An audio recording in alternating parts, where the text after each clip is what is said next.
यह कहानी है एक सन्यासी की। सन्यासी वह होता है जो अपना सब कुछ त्याग कर सिर्फ एक चीज को अपना लक्ष्य बना लेता है।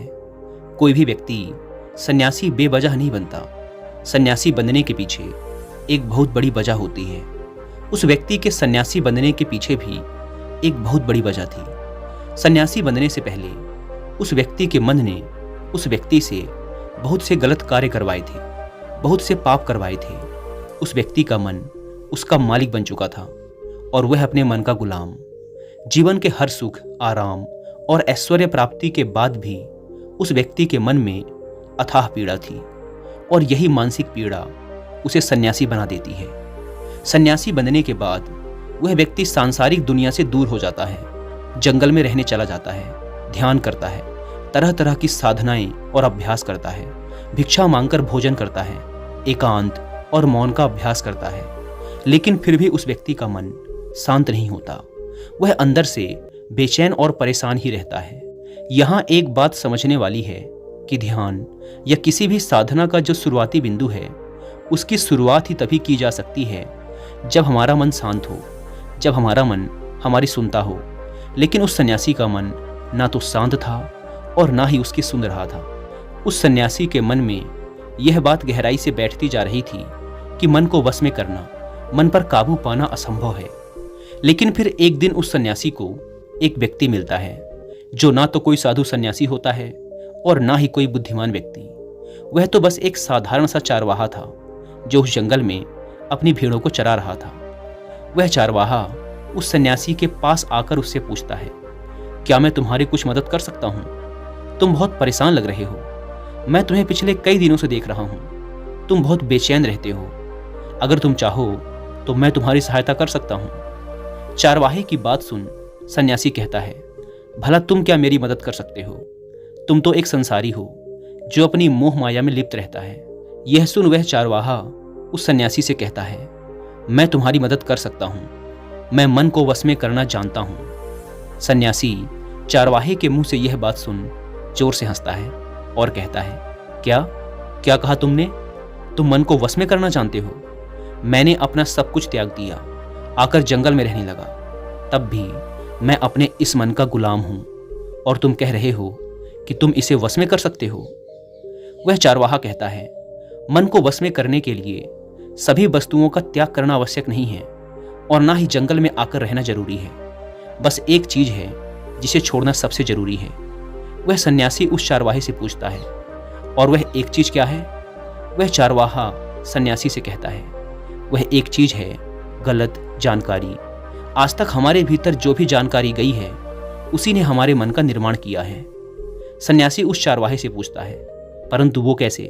वह चारवाहा समझाते हुए कहता है, मान लो तुमने आज तक अपने जीवन में सेब का फल नहीं खाया, तुम्हें सेब के स्वाद के बारे में कुछ भी नहीं पता, तो क्या तुम्हारा मन कभी सेब खाने को कर सकता है? नहीं ना। इसीलिए हमारे मन का निर्माण जानकारी से होता है। वह सन्यासी उस चारवाहे की बात से प्रभावित हो जाता है और उससे कहता है, क्या आप इस बारे में मुझे और विस्तार से समझा सकते हैं? वह चारवाहा उस सन्यासी से कहता है, अगर तुम अपने मन को वश में करना चाहते हो तो अब मेरी बातों को ध्यान से सुनना।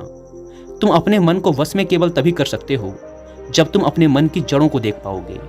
मन का निर्माण जानकारी से होता है और हमारे शरीर में जानकारी के 5 प्रवेश द्वार होते हैं। पहला, आँख। हम अपनी आँखों से जो कुछ भी देखते हैं, अच्छा या बुरा, वो सब हमारे मन की याददाश्त में इकट्ठा होता रहता है। दूसरा, कान। हमारे कान जो कुछ भी सुनते हैं वह भी हमारे मन में बीज के रूप में बो दिया जाता है। तीसरा, जीभ। जिस भी चीज़ का स्वाद हम एक बार ले लेते हैं वह हमारे मन की याददाश्त में अंकित हो जाता है। चौथा है नाक।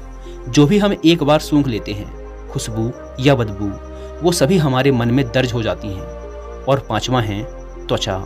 जिस भी चीज़ को हम एक बार छू लेते हैं, स्पर्श कर लेते हैं, उसकी याददाश्त हमारे मन में कहीं ना कहीं अंकित हो जाती है। इन 5 शारीरिक दरवाजों से जो भी जानकारी हमारे अंदर जाती है वह जानकारी बीजों के रूप में जमा हो जाती है और धीरे धीरे वृक्ष बनती है। हमारा मन मिट्टी की तरह है जिसमें बीज बोए जाते हैं और हमारी बुद्धि बीज बोने वाले किसान की तरह है। अगर हमारी बुद्धि गलत जानकारी के बीजों को सही जानकारी के बीज समझकर बो देगी तो जब भविष्य में वह बीज वृक्ष बनेगा तो वह खराब फल ही देगा। तुम्हारा मन तुम्हारे वश में इसीलिए नहीं है क्योंकि तुमने पहले से ही अपने मन में बहुत सारे गलत बीज बो रखे हैं और अब वो बीज बड़े वृक्ष बन चुके हैं। वह सन्यासी उस चारवाहे से पूछता है, तो अब मुझे क्या करना चाहिए, क्योंकि अब तक तो मैं बहुत सारे गलत बीज बो चुका हूँ और जो बोए जा चुके हैं उन्हें वापस निकाल नहीं सकता। वह चारवाहा उस सन्यासी से कहता है, अब तक तुम अनजाने में गलत बीज बो रहे थे, लेकिन अब जानबूझकर सही बीज बोना आरंभ कर दो। भीतर अगर हजारों बीज गलत हैं तो क्या हुआ, अब से लाखों सही बीज बोने के लिए तैयार हो जाओ।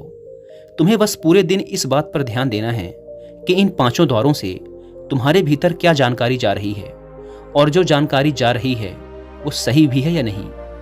वह सन्यासी पूछता है, यह कब तक करना होगा। वह चारवाहा कहता है, पूरी जिंदगी भर। जिस प्रकार तुम हर दिन अपने पेट को अच्छा भोजन देते हो उसी प्रकार तुम्हें हर दिन अपने दिमाग को भी अच्छा भोजन देना है, यानी सही जानकारी और सही विचार। जीवन में हर दिन हर पल तुम्हें सिर्फ 2 विकल्प मिलेंगे, जिसमें से एक विकल्प तुम्हारे लिए सही होगा और दूसरा गलत, लेकिन तुम्हें हर बार सही विकल्प का ही चुनाव करना है।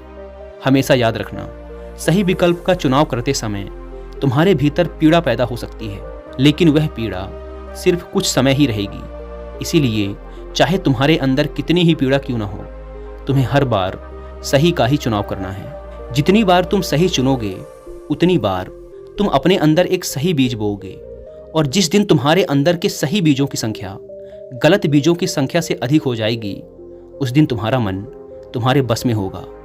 लेकिन उस दिन के लिए आज से, अभी से अपना प्रयास जारी रखना होगा। वह सन्यासी तो उस चारवाहे की बात को समझ जाता है, लेकिन क्या आप समझ पाए?